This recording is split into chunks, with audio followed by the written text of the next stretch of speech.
One piece chapter 1144 आ चुका है जिसका टाइटल है वॉरियर टाइम। और भाई लगता है सही में एल्बाफ के वॉरियर्स का टाइम आ चुका है अपनी पावर्स को दिखाने का, लेकिन सिर्फ प्रेजेंट टाइम के वॉरियर्स नहीं बल्कि हम देखेंगे चैप्टर के अंदर 3000 साल पुराने एंशिएंट जायंट रोबोट को भी। वेल भाई इस रोबोट के आने से तो काफी सारे राज खुलने वाले हैं जिसका कनेक्शन शायद नीका से भी हो सकता है। सो बिना टाइम को वेस्ट के चैप्टर को शुरू करते हैं। और अगर तुम्हें वीडियो पसंद आती है और अगर तुम लोग चैनल पे नए हो तो भाई चैनल को सब्सक्राइब कर सकते हो। तो भाई पिछले चैप्टर के अंदर तो हमने कवर स्टोरी मिस कर दी थी जहाँ पे हमें कोई कवर स्टोरी नहीं देखने को मिली थी, लेकिन फिर से जो यामाटो वाली कवर स्टोरी है उसको भाई यहाँ पे देखा जा रहा है, जहाँ पे हम देखते हैं भाई यामाटो ने सारे जो वूज के मेंबर्स है उनको भाई यहाँ पे पेल दिया है, जिसका मतलब यहाँ पे ये है कि जो भी भाई वानो के अंदर लड़कियां किडनैप हुई थी वो भाई यहाँ पे आजाद हो चुकी है, जो कि भाई यामाटो से मिलकर काफी खुश लग रही होती है। और यहाँ पे हम देखते हैं भाई उस कारपेंटर को जो कि भाई अपनी नाक के अंदर कील डाल के रखता है यार लिटरली, जिसका नाम है मिनामोटो, जो कि भाई यहाँ पे काफी रो रहा होता है यार, जिसको देख के अपनी प्यारी सी ओटामा भाई इसको यहाँ पे चुप कराने की कोशिश कर रही होती है। और साइड में हम देखते हैं कि सारे के सारे वूज के मेंबर भाई यहाँ पे बेहोश पड़ रखे हैं, जिसका मतलब हम कह सकते हैं कि भाई यामाटो का ये वाला जो मिशन था वो लगभग कंप्लीट हो चुका है, क्योंकि इसने स्वॉर्ड को भी रिकवर कर लिया है। एंड वेल हम लोग तो भाई चाहते ही है ना कि वानो के अंदर जो भी यामाटो के मिशन है वो भाई यहाँ पे कंप्लीट हो जाए और वो भाई जुड़ जाए स्ट्रॉ हैट के साथ। सो एक बार फिर से चैप्टर की शुरुआत होती है फ्रैंकी और रिप्ले के साथ। और भाई इस चीज को देख के मैं समझ गया भाई यहाँ पे ओडा सेंसे का क्या प्लान है। ओडा सेंसे भाई यहाँ पे चाहते हैं कि सारी की सारी जो एल्बाफ के अंदर इंपॉर्टेंट चीजें हैं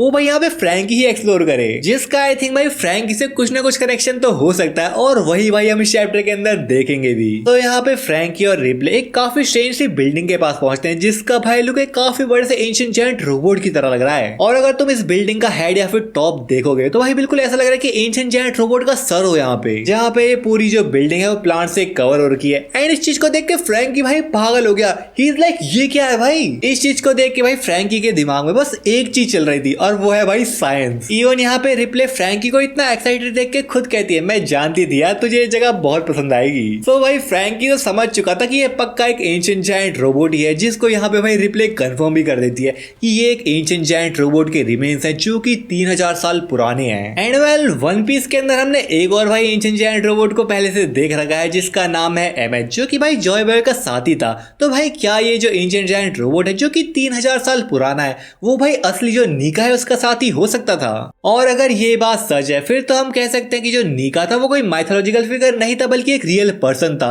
जिसकी जो टाइमलाइन थी वो भाई 3000 साल पुरानी थी। ये भाई चीज यहाँ पे काफी ज्यादा शॉकिंग है। तुम लोगों को तो भाई लग रहा होगा मे बी यहाँ पे जो एंशिएंट जायंट रोबोट है वो पेड़ वेड़ बन चुका है तो भाई ये क्या ही कर लेगा। बट वेल सोचो भाई इस जायंट को 3000 साल बीत चुके हैं और अगर तुमने भाई डॉक्टर स्टोन देखा होगा तो भाई 3000 साल के अंदर क्या क्या हो जाता है भाई प्लेनेट का वो तो तुमको भाई पता ही होगा। सो भाई इतना टाइम बीतने की वजह से इस रोबोट का भी शायद यही हाल हुआ है, जिसकी वजह से शायद चल तो नहीं पाएगा। लेकिन भाई ये एंशिएंट जायंट रोबोट इस चीज को कंफर्म कर देता है कि नीका का भाई एल्बाफ से कुछ ना कुछ कनेक्शन तो था। ऐसे ही नहीं भाई एल्बाफ के अंदर नीका का जो लेजेंड है इतने टाइम से पास ऑन हो रहा है। सो अगर हम एक बार के लिए यहाँ पे अज्यूम कर लें कि ये जो एंशिएंट जायंट रोबोट था वो नीका का ही था, तो इसका मतलब तो ये है कि भाई जो भी भाई जॉय बॉय था जिनके पास भाई नीका की पावर्स थी उन दोनों के पास या सब लोगों के पास भाई एक जायंट रोबोट था, जिसका मतलब ये है कि अभी के टाइम का जो नीका है यानी कि लूफी उसके पास भी एक रोबोट होना चाहिए। और भाई लिटरली उसके पास एक रोबोट है ना यार अपना फ्रैंकी। सो क्या यहाँ पे ऐसा हो सकता है कि भाई एल्बाफ आर्क के अंदर या फिर काफी जल्दी भाई फ्रैंकी को कुछ बड़ा अपग्रेड मिलने वाला है भाई, क्योंकि भाई ये जो स्ट्रेंज सी बिल्डिंग है जो कि एंशिएंट जायंट रोबोट की तरह दिख रही है उसके पास बस फ्रैंकी और रिप्ले नहीं पहुंचते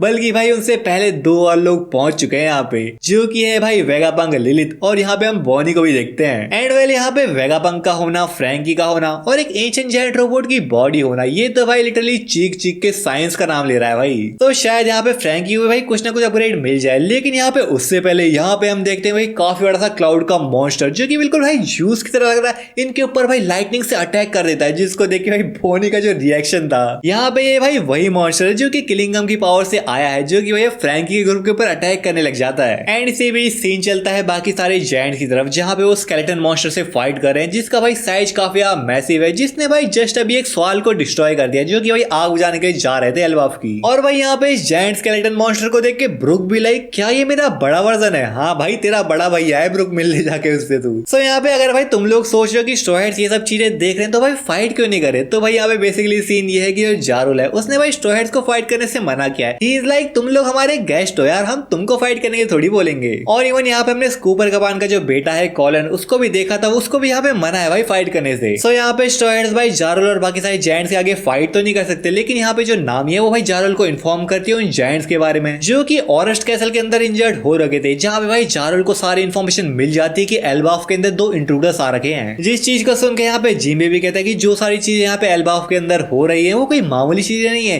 इनके पीछे डेल्फ्रूट्स का ही हाथ हो सकता है। सो यहाँ पे जारुल जैसे ये सारी इन्फॉर्मेशन सुनता है वो बाकी सारे जेंट्स को कहता है कि भाई पूरी कंट्री को फोन कर दो कि एल्बाफ के अंदर 2 इंट्रूडर्स आ रखे हैं और उनको हमको पकड़ना होगा। इवन भाई नामी भी ये सारी खबर सुन के भाई काफी गुस्से में है, क्योंकि भाई जो गॉड्स नाइट के मेंबर्स है वो बच्चों को किडनैप करने की कोशिश जो कर रहे हैं और भाई नामी को बच्चे भाई काफी पसंद है। इवन यहाँ पे उत्सव भी भाई फाइट करने के लिए ऑफर करता है कि मैं भी भाई तुम लोगों के साथ फाइट करूंगा, बट भाई वो काफी धीरे आवाज में बोलता है, मानो भाई वो चाहता है कि कोई सुने ही ना और उसको फाइट करने की जरूरत पड़े ही ना भाई यहाँ पे। बट वेल तभी यहाँ पे स्ट्रॉ हैट का क्रू कॉलन को देखता है, जो कि भाई चुपके से एक सवाल को लेकर निकलने वाला होता है। तो यहाँ पे कॉलन उनको ऑफर करता है कि तुम लोग मेरी शिप में आ सकते हो, लेकिन एक शर्त है, मैं इस शिप का कैप्टन रहूंगा। तो भाई यहाँ पे स्ट्रॉ हैट का क्रू एक्सेप्ट कर लेता है कि हाँ भाई तू ही है हमारा कैप्टन, अब चल यहाँ से निकलते हैं। तो भाई यहाँ पे एल्बाफ के अंदर एक न्यू पायरेट क्रू फॉर्म हो चुका है जिसका नाम है कॉलन पायरेट, जिसके भाई मेंबर्स हैं जिम्बे, उसॉप, नामी, ब्रुक एंड कॉलन। एंड इसी बीच सीन चलता है गॉड्स नाइट की तरफ, जहाँ पे हम देखते हैं वो लोग भाई अभी भी खाना एंजॉय कर रहे हैं, लेकिन भाई यहाँ पे गुन को वो तो भाई यहाँ पे हेडफोन पहनती है जिसके ऊपर भाई टीडी लेटर करके कुछ लिखा गया है, पता नहीं भाई कौन सी कंपनी है वन पीस के अंदर, जिसको देख के सोमर्स कहता है लो भाई शुरू हो गया गुनको के खाने के बाद का रिचुअल, जिसको सुन के गुनको कहती है ये कोई रिचुअल नहीं है, ये बस मेरी प्रेफरेंस है। एंड सोमर्स भी लाइक वैसे ये चीज सही है कि तू अपने साथ कुछ कैरी कर सकती है, कोई बुरा आइडिया नहीं है, वैसे क्या कहा था तूने, तेरा कौन सा फेवरेट सॉन्ग है। एंड यहाँ पे गुनको कहती है न्यू वर्ल्ड। अब वेल जिन लोगों के दिमाग से निकल चुका है ये जो न्यू वर्ल्ड सॉन्ग है वो भाई और किसी का नहीं बल्कि अपने सोल किंग ब्रुक का है भाई, जिसका मतलब तुम ये कह सकते हो कि भाई जो गुनको है वो अपने सोल किंग ब्रुक की भाई काफी बड़ी फैन है, क्योंकि भाई लिटरली उसका फेवरेट गाना है। बट वेल इस सॉन्ग के टाइटल को सुन के सोमर्स भी लाइक क्या तुझे अभी का जो वर्ड है उसकी जो करंट सिचुएशन है वो भाई पसंद नहीं आ रही, जिस चीज को सुन के किलिंगम भी लाइक अरे यार तो उसको क्यों परेशान कर रहा है, लोगों के अपनी अपनी प्रेफरेंसेस हो सकती हैं। सो वेल सोमर्स फिर यहाँ पे माफी मांगता है और फिर भाई वो जायंट्स को देखने लग जाता है, क्योंकि भाई लिटरली उसके लिए तो यहाँ पे सिनेमा चल रहा है जहाँ पे भाई जायंट्स को देख के उसको काफी इंजॉयमेंट मिल रहा है भाई। एंड इसी बीच पूरे एल्बाफ के अंदर अनाउंसमेंट भी हो जाती है कि स्ट्रॉ हैट्स को छोड़ के एल्बाफ के अंदर 2 घुसपैठिए आ बैठे हैं जो कि क्लियरली उन लोगों के एनिमीज हैं। जिसके बाद फिर सीन वॉल्डर स्कूल की तरफ चलता है, जिसको भाई यहाँ पे गॉड्स नाइट के मेंबर नोटिस कर रहे होते हैं, जहाँ पे हम देखते हैं भाई सॉल को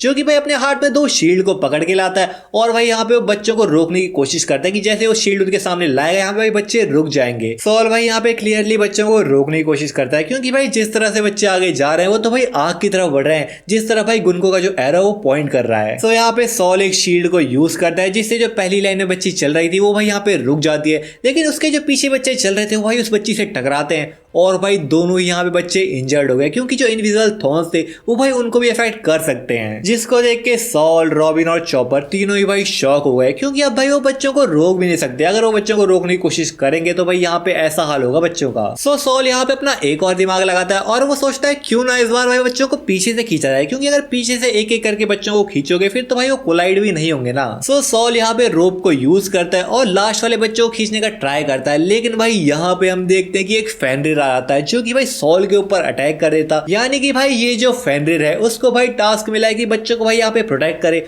और कोई भी अगर बच्चों को यहाँ पे रोकने की कोशिश करेगा तो भाई ये जो फेनरिर है ये उनके ऊपर अटैक कर देगा। एंड इसी भी सीन फिर वापस से बाकी सारे जायंट्स की तरफ चलता है, जहाँ पे हम देखते हैं कि वो भाई काफी मुश्किल से स्केलेटन मॉन्स्टर को डिफीट करने में कामयाब तो रहे, लेकिन भाई उनको काफी डिफिकल्टी हुई है बस एक मॉन्स्टर को हराने में। और यहाँ पे जैसे उन लोगों ने इस मॉन्स्टर को डिफीट किया उसके पीछे भाई काफी सारे मॉन्स्टर यहाँ पे आ गए उनके ऊपर अटैक करने के लिए। बट वेट, अब भाई टाइम आ चुका है एल्बाफ के रियल वॉरियर्स को फाइट करने का, जहाँ पे हम देखते हैं डोरियर ब्रॉगी को जो कि ग्रेट एरिक शिप के ऊपर चढ़ते हैं, जहाँ पे जो एरिक शिप है वो बिल्कुल भाई सवाल की तरह काम कर रही है। सो डोरियर ब्रॉगी यहाँ पे आते हैं और सीधा बस एक अटैक का यूज करते हैं, बस भाई एक अटैक। सोचो भाई कौन सा अटैक होगा, वो लोग यहाँ पे यूज करते हैं अपने हाकोकू अटैक को, जिससे भाई बस एक ही अटैक में काफी सारे मॉन्स्टर्स भाई लाइन बाई लाइन ढेर होते चले गए। इवन भाई यहाँ पे क्या ये दोनों कम थे, जो कि भाई उनके साथ यहाँ पे स्कूपर कमान भी हमें देखने को मिल रहा है, जो कि भाई इस फाइट में पार्ट लेने वाला है, जहाँ पे हम उसके हाथ में एक एक्स को भी देखते हैं और दूसरे हाथ में भाई दारू की बोतल भी है, मतलब भाई इसको एंजॉय तो करना ही है यार। इवन यहाँ पे स्कूपर कमान भाई खुद तो दारू पी रहा है एंड ही लाइक अरे डोरी ब्रॉगी तुम दोनों भाई सोबर क्यों हो गए, यहाँ पे बड़ी से टल्ली होके फाइट कर देना, ये लोग हमारे आगे टिक पाएंगे क्या। जिन दिनों को देख के भाई यहाँ पे सारे जायंट्स एल्बाफ के वो तो भाई पागल हो गए, लिटरली सारे जायंट्स भी लाइक जायंट वॉरियर पायरेट्स आ चुके हैं और वो देखो उन लोगों के साथ माउंटेन ईटर यासान भी है, इन लोगों को रोकना तो भाई नामुमकिन है। अब जिस चीज को सुन के यहाँ पे स्कूपर कमान भी वही हंसने लग जाता है एंड वॉरियर ब्लॉगी भी लाइक तुम लोग यार सारी चीजें हम पे छोड़ दो, बस तुम लोग बच्चों को बचाने की कोशिश करो यार जाके। तो भाई यहाँ पे ऐसा लगता है कि इन लोगों के आने से जो एल्बाफ की सिचुएशन है वो काफी कंट्रोल में आ रही है और भाई इन लोगों के आगे मॉन्स्टर तो भाई क्या ही टिक पाएंगे।